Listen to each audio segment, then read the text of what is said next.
Marcus eased his matte black delivery scooter down the winding driveway of the sprawling Georgian-style home, the afternoon sun warming the blue-tinted panes of the bay windows and setting the copper gutters aglow.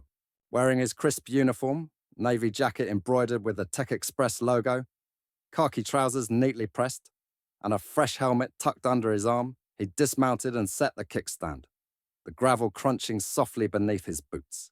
In his gloved hands, he held a sleek box of high-end audio equipment, wrapped in branded tape and barcoded for verification. He paused for a moment at the base of the stone steps, inhaling the scent of flowering magnolias that lined the path, and glanced up at the two-story facade framed by ancient oak trees. No other vehicles were present, no sign of life except the distant hum of traffic and the soft twitter of birds. With careful steps, Marcus carried the package to the front porch, placing it on the doormat before lifting his shoulder-mounted scanner to the barcode and hearing the satisfying beep confirming delivery status pending recipient signature. He pressed the doorbell button once, then twice, his breath steady despite the slight tingle of anticipation any time he delivered to a new address. He straightened, smoothing the lapels of his uniform, and tipped his head in respect toward the house. A moment passed. He could hear the faint click of heel on tile, then the heavy footfalls of someone descending a polished oak staircase. As he waited, Marcus shifted his weight from one foot to the other, glancing to his left at the security camera perched atop the porch column, its lens swiveling lazily, capturing every angle of his uniform, his box, his stance. He could imagine the camera's feed streaming into a silent control room somewhere, tagging this moment for posterity. He checked his watch. 2:37 p.m., right on schedule.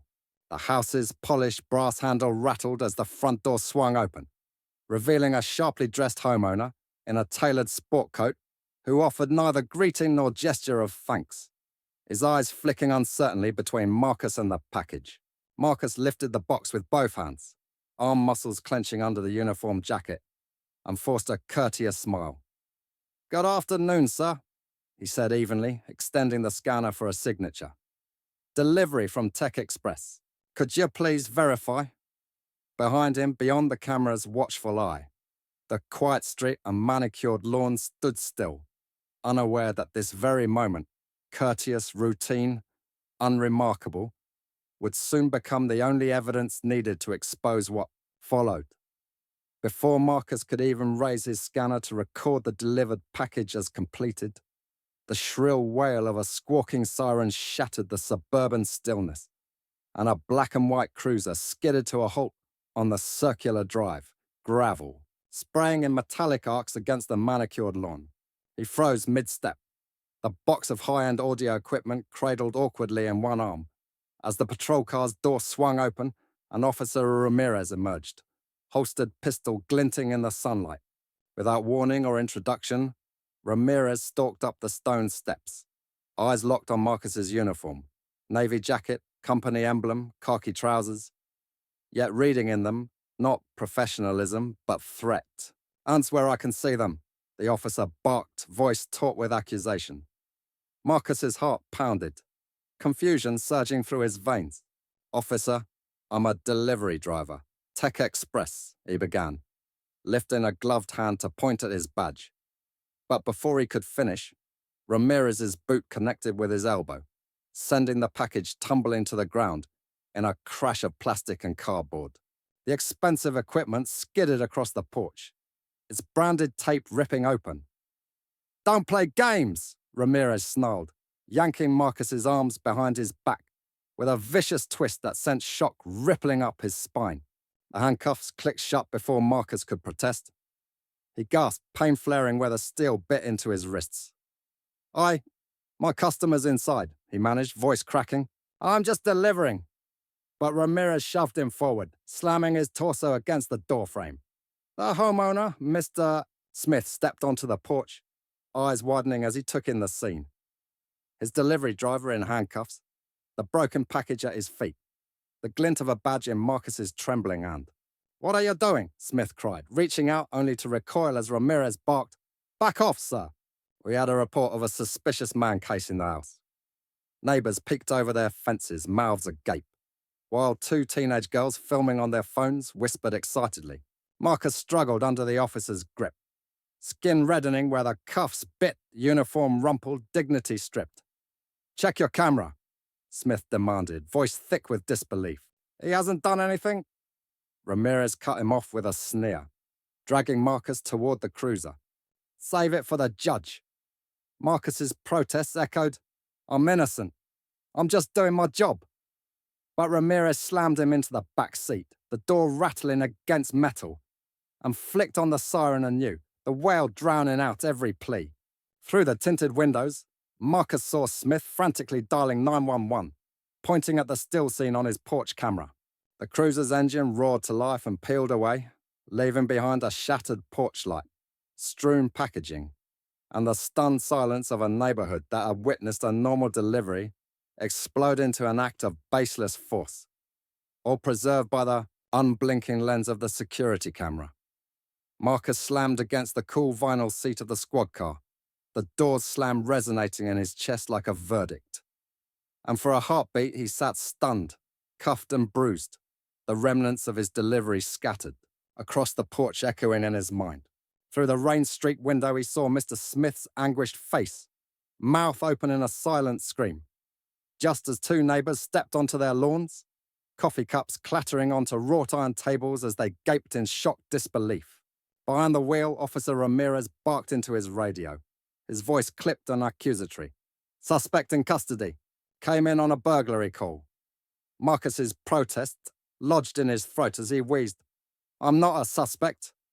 I'm the delivery man." His uniform, once a badge of professionalism, was now crumpled and stained with the dirt of the porch, and the handcuffs bit into his wrists with every shudder of the vehicle. As the cruiser lurched forward, he caught sight of the security camera's lens, glinting on the porch column. Its unblinking eye had witnessed the brutal injustice, and across the street, a mother pulled her children inside, shielding their eyes. Two teenage boys morphed from jeering onlookers to wide-eyed witnesses, their laughter dying on their lips. The sound of cracking plastic and the clatter of the audio equipment's shattered pieces replayed in Marcus's ears like a cruel refrain. He tried to sit up straighter, aching to show he was more than the sum of this violent misunderstanding. But the officer's grip on his shoulder drove him back into the seat. Through the windshield, Marcus watched Mr. Smith rush to the front of his house, shouting for the officer to stop, to look at his own footage, but Ramirez only glanced back with a cold smirk before burning rubber down the cul-de-sac. Marcus's heart thudded with humiliation and rage as he pressed his forehead against the glass, tears blurring the suburban landscape he'd once admired for its tranquility. Every protest felt impossible against the weight of uniform power.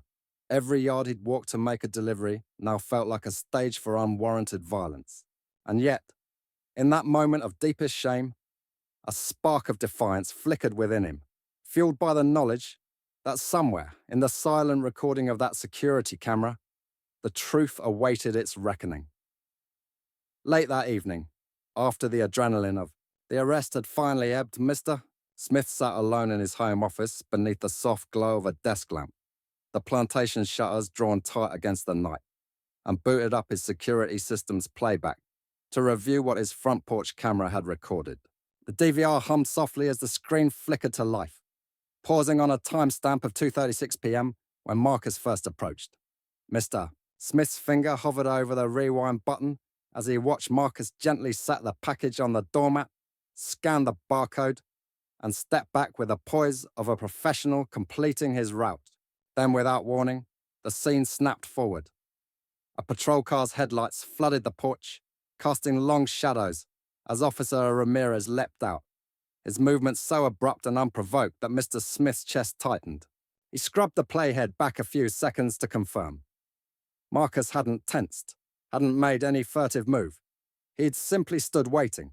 Ramirez raised his baton, then shoved Marcus against the doorframe in a blur of uniform and steel cuffs, the box clattering across the marble steps and bursting open. Mr. Smith's stomach clenched as he watched Marcus plead, "I'm just delivering." His voice caught in the dialogue track, while Ramirez yanked him roughly to his feet. The recording captured every detail. the neighbors peering over fences in astonishment, the tiny lens of the camera unblinking as it bore witness to injustice. Mr. Smith pressed his palm to the cold glass of the monitor, heart hammering, and muted the audio to hear only the faint click of the DVR controls as he slowed the footage to frame by frame, seeing the officer's hand tighten on Marcus's shoulder and the delivery driver's uniform stretch beneath the weight of cruelty. A wave of guilt and indignation washed over him. He realized that without this recording, Marcus's word against the sworn officers would count for nothing. Determination flared in Mr. Smith's eyes as he unmuted the sound, leaned forward and hit export clip, his resolve hardening with every second that saved onto the USB drive. In that silent office, lit only by the bluish glow of the security feed, he made a decision. This footage would not lie hidden in his hard drive. It would become the truth that forced accountability. He bolted the clip onto an email addressed to the precinct captain and the city's civilian review board, captioning it simply, "Unjust arrest, please advise." Then shut the laptop with finality, the echo of the closing lid, a promise that justice would follow. The next morning, before dawn had fully lifted the neighborhood, Mr. Smith arrived at the Willow Creek police station in his suit jacket and tie, gripping a USB drive in one hand and his phone in the other. The lobby was empty except for the late-night desk sergeant, who looked up wearily as Smith approached. "I need to speak with Captain Garner," Smith said, voice low but urgent. The sergeant tapped away at his computer, then nodded and paged the captain, while Smith reviewed the video clip once more on his phone, the grainy image of Marcus's limp form in handcuffs spurring his anger and resolve. Within minutes, Captain Janine Garner appeared, her crisp uniform and calm authority filling the small foyer. She extended a hand and gestured toward her office, where the walls were lined with commendations and precinct maps. Smith closed the door behind him and placed the USB drive on her desk with a deliberate care. "Captain," he began, "I have evidence of a wrongful arrest that took place on my property yesterday." He slid the drive to Corda. "This video shows Officer Ramirez using force without cause against Marcus Green, one of my delivery drivers."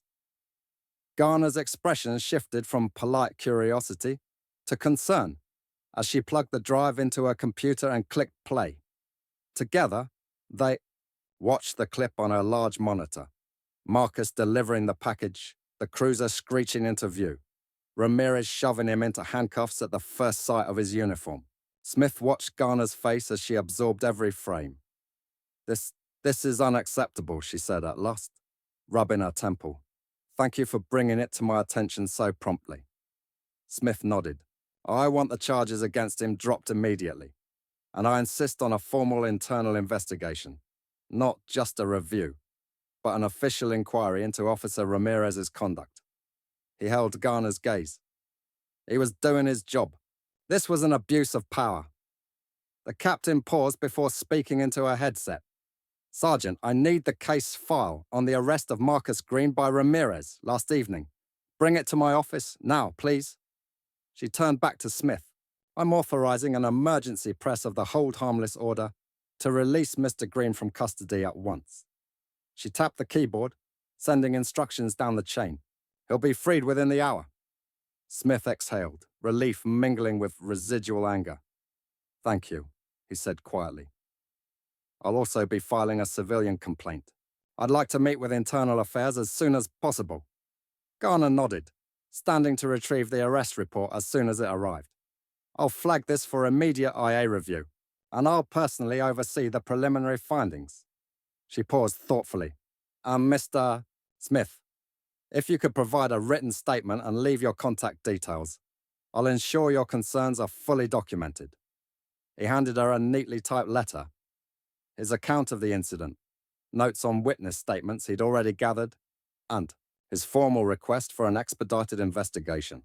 Garner reviewed it, then placed both the USB and the letter in a secure evidence binder. "You did the right thing," she said, offering a brief, sincere smile. "We'll correct this error."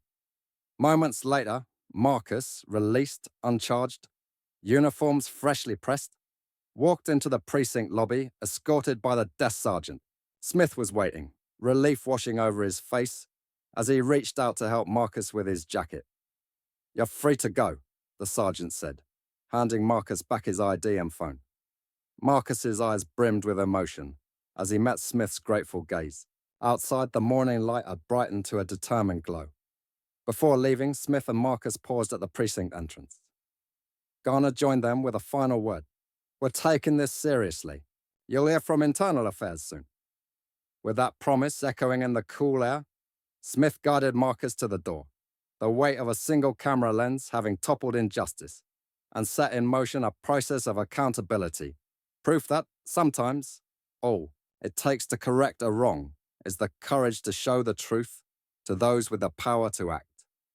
Officer Ramirez arrived at the precinct just after mid-morning, his uniform crisp but his stride noticeably hesitant as he stepped into the bullpen. Word of the overnight complaint and the video evidence had spread quickly, and the usual buzz of radio chatter and keyboard clicks fell into an abrupt hush the moment he entered. His fellow officers shot sidelong glances, faces paling as they realized that he was the subject of the murmured stir.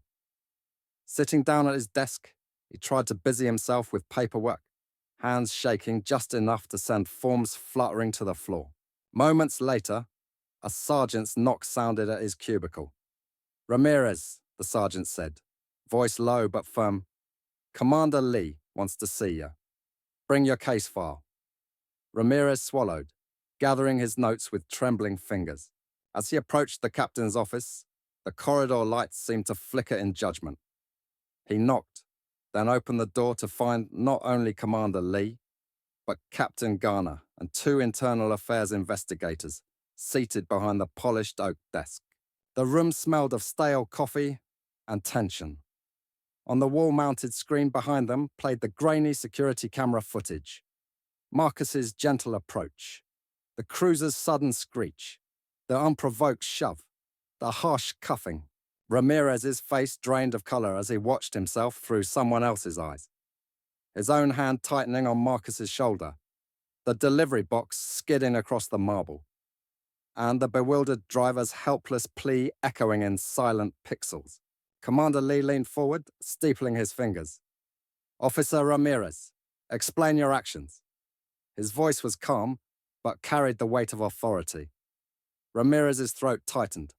"Sir," he began, voice quavering, "I received a call about a suspicious individual. Stop," Garner interrupted, her tone sharp.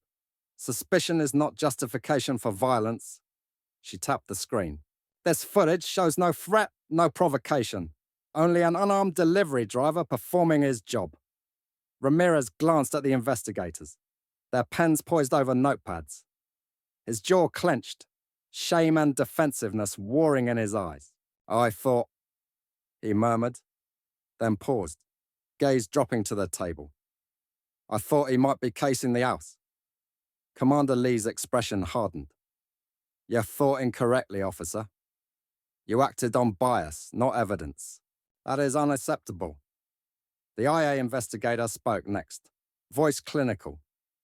"We will be filing a formal recommendation for disciplinary action, including suspension pending the outcome of a full inquiry."